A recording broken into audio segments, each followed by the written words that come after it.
Yeah, in this spice series, this is the last machine we have. ಮಸಾಲೆ ರುಬ್ಬುವ ಯಂತ್ರಗಳ ಸರದಿಯಲ್ಲಿ ಇದು ಕೊನೆಯ ಯಂತ್ರ. ಈ ಯಂತ್ರ ಆಹಾರ ಶ್ರೇಣಿಯ ಸ್ಟೇನ್ಲೆಸ್ ಸ್ಟೀಲ್ IS 304ರಿಂದ ಮಾಡಲ್ಪಟ್ಟಿದೆ.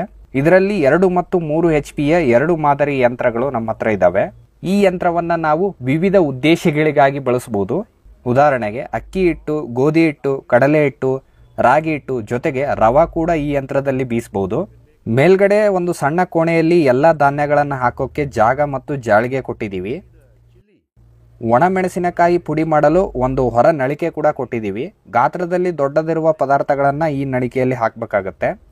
ಇದರ ಒಳಗಡೆ ಬೀಸುವ ಸಲುವಾಗಿ ಸುತ್ತಿಗೆಗಳಿದ್ದಾವೆ. ಕೆಳಗಡೆ ಕೊನೆಯ ಹಂತದ ಉತ್ಪನ್ನಗಳನ್ನು ಸಂಗ್ರಹಣ ಮಾಡೋಕ್ಕೆ ಒಂದು ಕಾಟನ್ ಬ್ಯಾಗ್ ಕೂಡ ಇದೆ. ಈ ಯಂತ್ರವನ್ನು ಒಂದು ಜಾಗದಿಂದ ಮತ್ತೊಂದು ಜಾಗಕ್ಕೆ ಸುಲಭವಾಗಿ ಸಾಗಿಸ್ಬೋದು. ಇದಕ್ಕಾಗಿ ಗಾಲಿಗಳನ್ನು ಕೊಟ್ಟಿದ್ದೀವಿ. 2 HP ಯ ಈ ಯಂತ್ರದಿಂದ ಗಂಟೆಗೆ 8 ರಿಂದ 10 kg ಹಿಟ್ಟು ಅಥವಾ ಖಾರದ ಪುಡಿ ನಮಗೆ ಸಿಗತ್ತೆ. 3 HP ಯಂತ್ರದಿಂದ 15 ರಿಂದ 18 kg ಹಿಟ್ಟು ಅಥವಾ ಖಾರದ ಪುಡಿ ನಮಗೆ ಸಿಗತ್ತೆ. ಸಣ್ಣ ವ್ಯಾಪಾರಿಗಳಿಗೆ ಈ ಯಂತ್ರ ಹೇಳಿ ಮಾಡಿಸ್ದಂಗಿದೆ. ಸಿಂಗಲ್ ಫೇಸಲ್ಲೇ ಈ ಯಂತ್ರವನ್ನು ಬಳಸ್ಬೋದು. ಮತ್ತು ಮೇಂಟೆನೆನ್ಸ್ ಕೂಡ ತುಂಬ ಕಡಿಮೆ. ಅವಾಗವಾಗ ಜಸ್ಟ್ ಜಾಳಿಗೆಗಳನ್ನು ರಿಪ್ಲೇಸ್ ಮಾಡಿದ್ರೆ ಆಯಿತು. 2 HP ಯ ಈ ಯಂತ್ರದ ದರ 18,000 ಪ್ಲಸ್ GST. 3 HP ಯಂತ್ರದ ದರ 22,100 plus GST. And a boon for the housewives and the small domestic entrepreneurs who wants to do it business from their house on single phase, they can do it. ನಮಸ್ಕಾರ. ಈ ಯಂತ್ರ 4 ಬೋಟಿನ ಎಣ್ಣೆಗಾಣದ ಯಂತ್ರ, oil expeller machine ಅಂತ ಹೇಳಿ.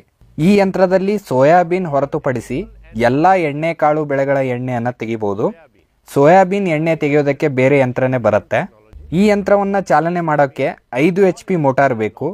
ಈ ಯಂತ್ರ ಗಂಟೆಗೆ 45 ರಿಂದ 50 kg ಎಣ್ಣೆಕಾಳು ಬೆಳೆಗಳ ಎಣ್ಣೆ ತೆಗೆಯುವ ಸಾಮರ್ಥ್ಯ ಹೊಂದಿದೆ. ಕರ್ನಾಟಕದಲ್ಲಿ ಈ ಯಂತ್ರದ ಬಳಕೆ ಹೆಚ್ಚಾಗಿ ಶೇಂಗಾ, ತೆಂಗಿನಕಾಯಿ, ಕುಸುಬೆ ಮತ್ತು ಸೂರ್ಯಕಾಂತಿ ಎಣ್ಣೆ ತೆಗೆಯೋದಕ್ಕೆ ಬಳಸ್ತಾರೆ. ಎಣ್ಣೆಯ ರಿಕವರಿ ಪರ್ಸೆಂಟೇಜ್ ಕಾಳುಗಳ ಗುಣಮಟ್ಟ, ತೇವಾಂಶ ಮತ್ತು ಎಷ್ಟು ಒಣಗಿದೆ ಅನ್ನೋದರ ಮೇಲೆ ಅವಲಂಬಿತವಾಗಿರ್ತದೆ. ಉದಾಹರಣೆಗೆ ಸಿಪ್ಪೆ ಉಳ್ಳ ಶೇಂಗಾದ ಎಣ್ಣೆಯ ರಿಕವರಿ ಬಂದು 28 ರಿಂದ 30%. ಬಾಕಿ ಎಲ್ಲ ಹಿಂಡಿಯಾಗಿ ಹೊರಗಡೆ ಬರುತ್ತೆ. ತೆಂಗಿನಕಾಯಿಯನ್ನು ತಗೊಂಡ್ರೆ 45 ರಿಂದ 50% ರಿಕವರಿ ಇದೆ. ಗೃಹ ಉದ್ಯಮವಾಗಿ ಈ ಯಂತ್ರವನ್ನ ಸಾಕಷ್ಟು ಜನರು ಈಗಾಗಲೇ ಬಳಸ್ತಾ ಇದ್ದಾರೆ. ಈ ಯಂತ್ರ ಸಬ್ಸಿಡಿ ಸ್ಕೀಮಲ್ಲಿದೆ. ಯಂತ್ರ ಪ್ಲಸ್ ಮೋಟಾರ್ ಪ್ಲಸ್ GST ಎಲ್ಲ ಸೇರಿ ಈ ಯಂತ್ರದ ಬೆಲೆ 2,05,000.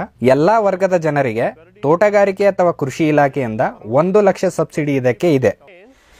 This is cold press, cold extrusion. No heating, no steam, no boiler is there. So as long as no steam is used, the process is called cold process.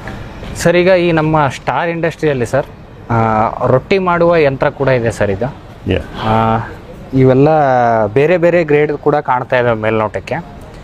Sir, ಈಗ ಇದು ಏನಕ್ಕೆ ರೊಟ್ಟಿ ಮಾಡುವ ಮಷಿನ್ ಏನಕ್ಕೆ ಸರ್? ಯಾಕಂದರೆ ಸಾಂಪ್ರದಾಯ ಕೈಲೇ ಬಡಿಯೋದು ನಮ್ಮ ಮನೆಯಲ್ಲೆಲ್ಲ ಕೈಲೇ ಮಾಡ್ತಾರಲ್ಲ ಸರ್, ಇದೇ ಮಷಿನ್.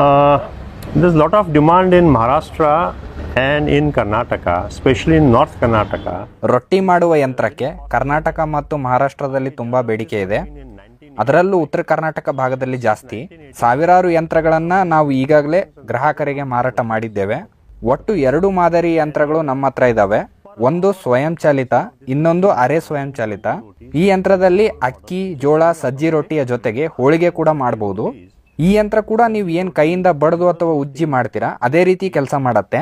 ಈ ಅರೆ ಸ್ವಯಂ ಚಾಲಿತ ಯಂತ್ರದಲ್ಲಿ ಮೇಲ್ಗಡೆ ರೋಲರ್ಗಳಿದಾವೆ. ಅದನ್ನ ಬಳಸ್ಕೊಂಡು ನಮ್ಗೆ ಯಾವ ಆಕಾರದ ಅಥವಾ ಯಾವ ಗಾತ್ರದ ರೊಟ್ಟಿಗಳನ್ನ ಬೇಕು ಮಾಡ್ಕೋಬಹುದು. ಉದಾಹರಣೆಗೆ ದೊಡ್ಡ, ಸಣ್ಣ, ದಪ್ಪ ಯಾವ ರೀತಿ ಬೇಕು ಆ ರೀತಿ ಮಾಡ್ಕೋಬಹುದು. 120 ರೊಟ್ಟಿಗಳನ್ನ 1 ಗಂಟೆಗೆ ಈ ಅರೆ ಸ್ವಯಂ ಚಾಲಿತ ಯಂತ್ರದಿಂದ ಮಾಡಬಹುದು. ಈಗ ನೀವು ಏನ್ ನೋಡ್ತಾ ಇದ್ದೀರಿ, ಇದು ಪೂರ್ತಿ ಸ್ವಯಂ ಚಾಲಿತ ಯಂತ್ರ. ಇದರಲ್ಲಿ ನಾವು ಒಂದು ಕನ್ವೇಯರ್ ಬೆಲ್ಟ್ ಕೊಟ್ಟಿದ್ದೇವೆ.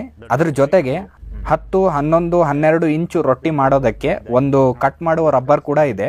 1 kg ಜೋಳದ ಹಿಟ್ಟಲ್ಲಿ 10 ರಿಂದ 11 ಇಂಚಿನ 27 ರಿಂದ 30 ರೊಟ್ಟಿ ಮಾಡಬಹುದು. ಇದರಲ್ಲಿ ನಾವು ಕೈಯಿಂದ ರೊಟ್ಟಿ ಮಾಡ್ತೀವಿ ಅಂತ ಹೇಳಿದ್ರೆ 1 kg ಜೋಳದ ಹಿಟ್ಟಲ್ಲಿ 27 ರಿಂದ 30 ರೊಟ್ಟಿ ಮಾಡಬಹುದು. ಒಂದು ರೊಟ್ಟಿಗೆ 2 ರಿಂದ 2.5 ರೂಪಾಯಿ ಖರ್ಚಾಗತ್ತೆ, ಎಲ್ಲ ಗ್ಯಾಸ್ ಮತ್ತು ಆಳಿನ ಖರ್ಚು ಹಿಡಿದ್ರೆ. ಮತ್ತೆ 5 ರಿಂದ 6 ರೂಪಾಯಿಗೆ ಒಂದು ರೊಟ್ಟಿಗೆ ಹೋಲ್ಸೇಲ್ ಅಲ್ಲಿ ಇವಾಗ ಖಾನಾವಳಿ, ಭೋಜನಾಲಯ ಮತ್ತೆ ಹೋಟೆಲ್ಗಳಿಗೆ ಮಾರಾಟ ಮಾಡ್ತಾ ಇದ್ದಾರೆ. ನಾನು 1980-90ರ ದಶಕದಲ್ಲಿ ಹಲವಾರು ಜನರಿಗೆ ಈ ಒಂದು ಯಂತ್ರವನ್ನ ಮಾರಾಟ ಮಾಡಿದ್ದೀನಿ.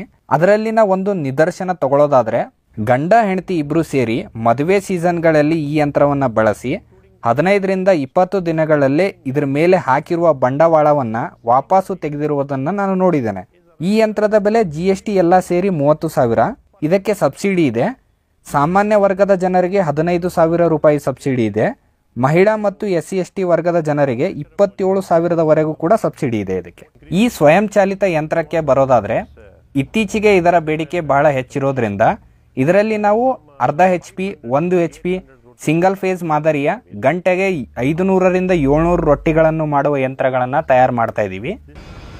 Sir, what is the maintenance of this? This machine only you require those food grade plastics. That is depend on your use. ಇದಕ್ಕೆ ಅಷ್ಟೊಂದು ಮೇಂಟೆನೆನ್ಸ್ ಏನು ಬರೋದಿಲ್ಲ. ಈ ಯಂತ್ರ ಬಳಸೋಕೆ 6 ಶ್ರೇಣಿಯ ಪ್ಲಾಸ್ಟಿಕ್ ಬೇಕಾಗುತ್ತೆ. ಮಾರ್ಕೆಟಲ್ಲಿ ನಿಮಗೆ 370 ರೂಪಾಯಿಗೆ ಒಂದು ಬಂಡಲ್ ಈ ಪ್ಲಾಸ್ಟಿಕ್ ಸಿಗತ್ತೆ. ಮತ್ತು ಒಂದು ಸಲ ನಮ್ಮಿಂದ ಖರೀದಿ ಮಾಡಿದವರು 10ರಿಂದ 15 ವರ್ಷದವರೆಗೆ ನಮ್ಮ ಹತ್ರ ಬಂದು ಇದರ ಬಿಡಿ ಭಾಗಗಳನ್ನು ಬದಲು ಮಾಡಿಸಿಕೊಡಿ ಅಂತ ಕೇಳಿದವರು ತುಂಬಾ ಕಡಿಮೆ. ಈ ಸ್ವಯಂ ಚಾಲಿತ ಯಂತ್ರದಲ್ಲಿ ನೀವು ಜಸ್ಟ್ ಹೇಗೆ ಬೆಲ್ಟ್ಗಳನ್ನ ಬಿಗಿ ಮಾಡಬೇಕು, ರಬ್ಬರ್ ಅನ್ನ ಗಾತ್ರಕ್ಕನುಗುಣವಾಗಿ ಹೇಗೆ ಹೊಂದಿಸಬೇಕು ಅನ್ನೋದನ್ನ ತಿಳ್ಕೊಂಡ್ರೆ ಸಾಕು. ಈ ಅರೆ ಸ್ವಯಂ ಚಾಲಿತ ಯಂತ್ರದಲ್ಲಿ ಸಣ್ಣ ಮಕ್ಕಳು ಕೂಡ ರೊಟ್ಟಿ ಮಾಡಬಹುದು. ಆದರೆ ಈ ಸ್ವಯಂ ಚಾಲಿತ ಯಂತ್ರದಲ್ಲಿ ರೊಟ್ಟಿ ಮಾಡಬೇಕಾದ್ರೆ ಸ್ವಲ್ಪ ಕೌಶಲ್ಯ ಬೇಕಾಗತ್ತೆ. ಆ ಕೌಶಲ್ಯಗಳನ್ನ ನಮ್ಮ ಕಡೆಯಿಂದನೇ ಹೇಳ್ಕೊಡ್ತೀವಿ. Train them. Our person goes to the site and